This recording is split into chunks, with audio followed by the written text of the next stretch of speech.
Welcome back to the People Stage. It's been a whopping minute. We've had some amazing talks and experiences already.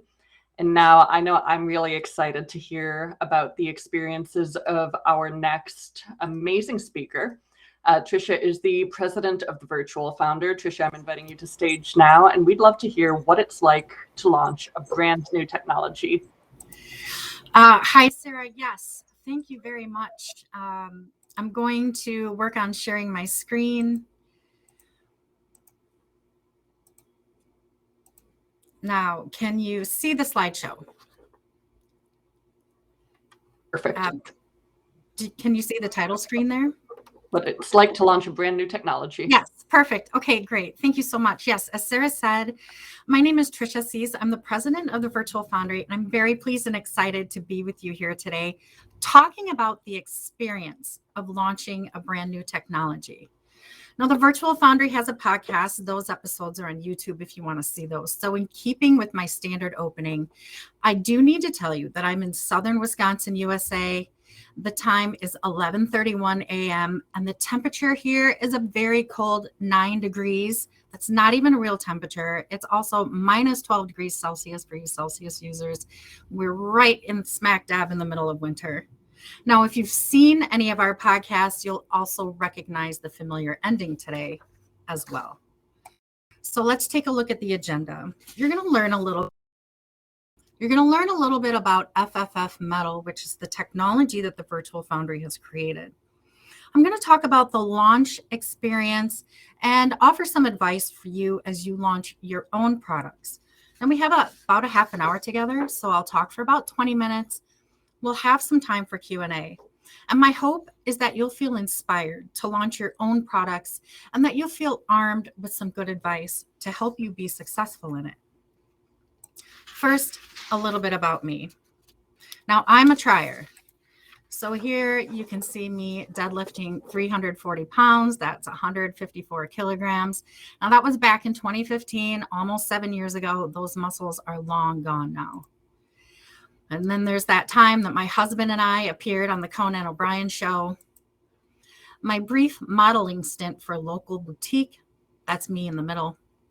I'm also really involved in my community. And here's the Hubs and I at our city's 17. Mai celebration. And Stoughton does claim the largest 17. Mai celebration outside of Norway. And in 2020, I was honored with the City of Stoughton Volunteer of the Year Award. Now, while all of that was going on, Brad Woods was in his basement, also in Stoughton, inventing various things and messing around with metal. He was working on different ways of manipulating metal without using extreme heat and without melting it, and he was having some successes. And then a friend of his bought him his very first 3D printer. It's that very machine you see here, a PrinterBot Simple Wood. And that was his aha moment. After he printed his very first object in plastic, he knew that that technology needed to be able to print metal to have the most impact possible. Now, thankfully, Brad and I knew each other.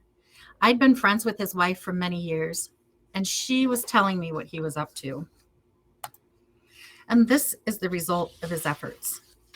What Brad invented is a metal-filled or glass-filled or ceramic-filled 3D printing filament that works in common off-the-shelf 3D printers. The material prints very similarly to PLA, and that resulting green print has that same mix of metal powder and plastic binder. So that green part will debind with just heat. You're debinding it and sintering it in common kiln equipment. Of course, this is just a basic description because the presentation really is about the experience, not the technology. But check out the Virtual Foundry for more information, especially our YouTube channel, or hit me up with an email or phone call, and I'd be happy to talk with you more about it.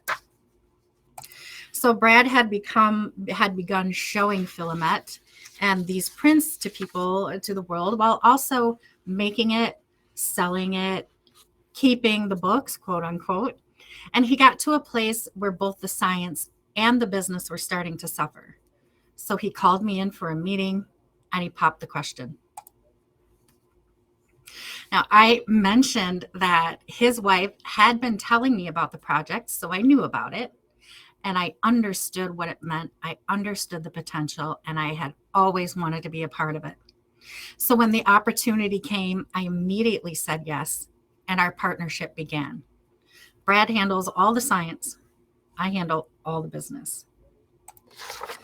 Now, it hasn't necessarily been a walk in the park. There have been several challenges. In my first days with the Virtual Foundry, which was mid 2017, I walked into an unfinished Kickstarter campaign and an unfinished project creating these trophies that you see on the screen for the 3D the 3D Printing Industry Awards. Now, look at this thing.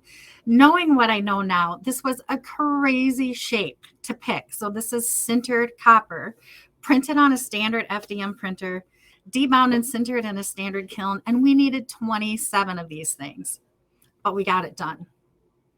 We went on a year-long investor search, and we were unsuccessful while we watched the competition get hundreds of millions of dollars in funding. Now, one of the reasons that we were unsuccessful is that we didn't have a defined market. All the investors wanted one. Now, we know who you are now, but we first had to make that space and see who came forward to fill it. And it just made us work harder. And all of us have been surprised at how long it's taking for this technology to take hold in the marketplace. Now, I love this quote by Arthur C. Clarke. Any sufficiently advanced technology is indistinguishable from magic. And this showed up, this attitude showed up when Brad first began sharing what he'd made. So I'm going to walk you through the 4 stages of the filament introduction and acceptance in the marketplace. So when he first started introducing it, showing prints that he'd made, people didn't believe it was real. They said that he was saying and showing them something and telling them something, but he had actually made it a different way, a more traditional way. So they scoffed, they didn't believe it. Well, we keep going. On to stage 2. Everyone accepts that it was real. Okay, it's cool, but there's no use for that. What would anyone ever do with it? Thankfully, we continue to move forward into stage 3, where we've got this awesome group of people really engaged and working with the materials. So they want to figure it out. So we're very heavily in stage 3 right now. And moving into stage 4. So then the last stage is that the technology, the material, the processes are a regular part of workflows and workplace activities. So you can see in stage 4, I have a set process, and Filament is an important part of it. Now we are squarely, as I said, well into stage 3, slowly moving into stage 4 over time.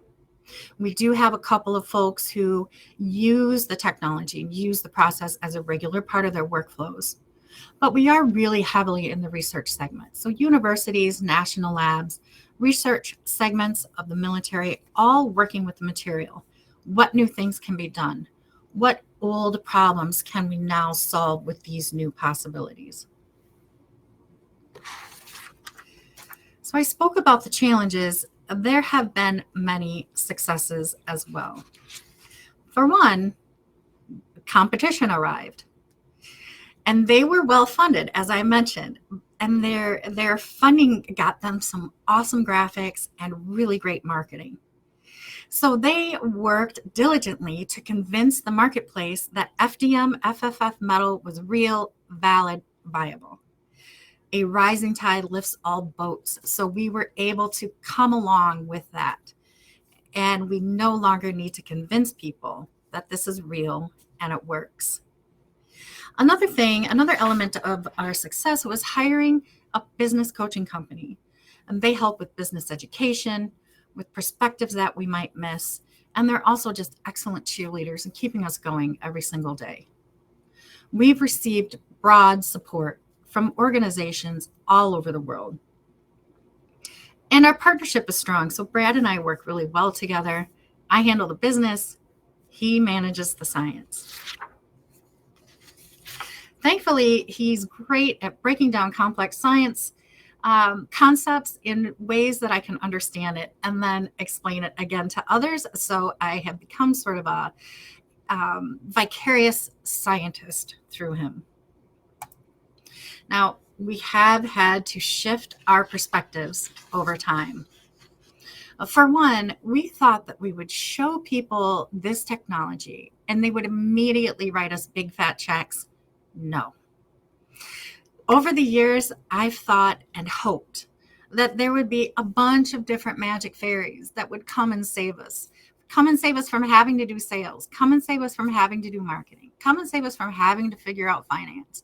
And come and save us from or help us find an investor search. No. And additionally, time continues to march on. It's still taking longer than any of us thought it would to get this technology out into the world, especially as bootstrappers. So we have to change our expectations. We have to learn new skills and execute on those skills. In short, we have to save ourselves. We have to be our own magic fairies, and there is great power in that. We are still in our process, but we've learned a lot along the way. Now, as you get ready to launch your own awesome products out into the world, I do have some tips for you. The first one is to read, learn, grow, get a coach, and develop some sort of daily mindset practice that works for you. You can see here a picture of Jim Rohn, who's an American business person and motivational speaker. And he says that you should work harder on yourself than you do on your job. And I have found that to be absolutely true. Your business will only grow as much as you grow yourself. Now, if you need book suggestions, I do read a lot.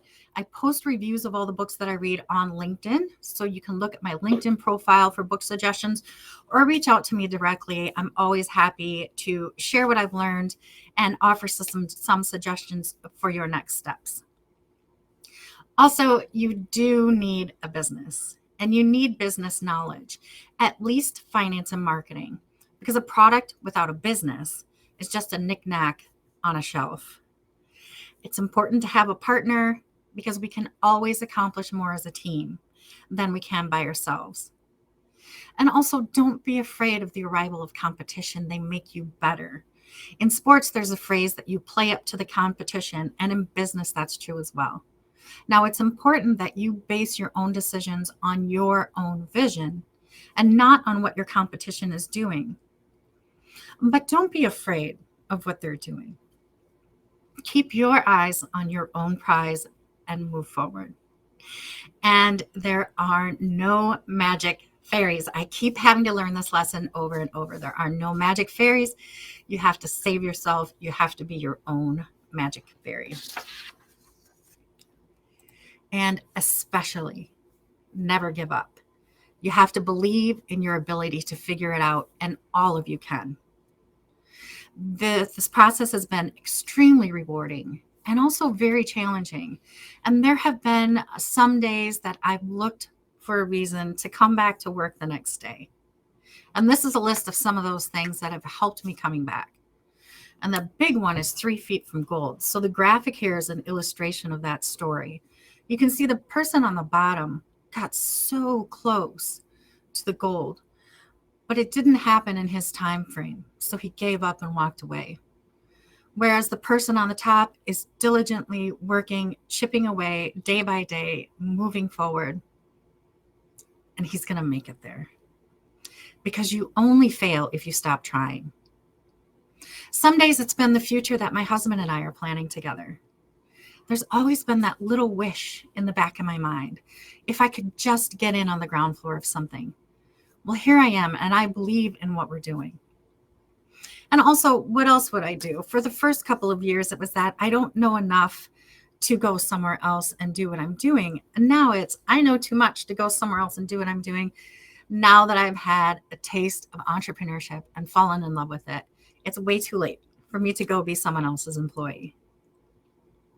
There have been times when I've believed well, I always believe that this technology needs to exist. It benefits the world in many ways. And there has been a time or two that I've believed that if I stop, it stops. Of course, we know that's not true. All people are replaceable. Someone else could come in and do this job.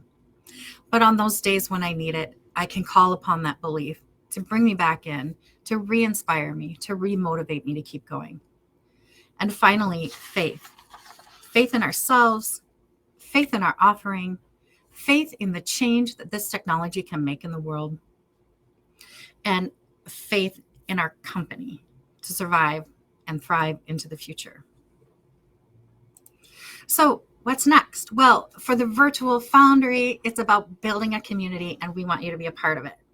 And you can join the Virtual Foundry discussion in many ways. We're on LinkedIn, Facebook, Reddit, Instagram, Twitter, and YouTube. And that TikTok symbol is way out there next to the very scared person, because I am a little scared of TikTok, but I'm going to figure it out. And we will be on TikTok sooner, more so than later. And we also have a discourse user forum where people who are interested in and using FFF Metal come together, share their projects, talk through questions with each other. And for me, please connect with me on LinkedIn. I would love to hear from you, or email me directly at Tricia@thevirtualfoundry.com. We can talk through the technology. I would be happy to talk through your goals for your own product that you're launching. And I invite you to invite me to speak at your club, school, or event. Public speaking is one of my retirement plans. And while I do have a few years before retirement, it's something that I always really enjoy doing. I am going to stop sharing my screen for a moment, but I do have one more very important question for you before I wrap up and open up the floor to questions. And that is, why don't scientists trust atoms?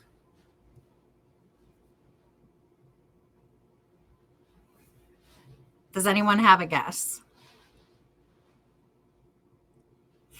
Well, the answer is because atoms make up everything. So thank you, everyone. I would love to hear your thoughts, answer any questions. I do see that there's one in the Q&A here, so we'll check that out. Growing our business knowledge, do you have a recommendation as to resources or where to start? Yes, there are lots. There are a million books out there about business, and most of them separate into different topics, marketing, for example, or sales, for example. But you might start with the E-Myth. I'll type that into the chat. That's going to give some general business knowledge. Thank you, Dawn, for calling it a mom joke instead of a dad joke. That's great. The E-Myth is a good place that's going to talk about all around business stuff. It'll touch on many different areas. So what else can I help with? I do see some other people left their temperatures here, and I love that. So one of my favorite things about this work is working with people from all over the world. And I always need to know what temperature it is wherever they are.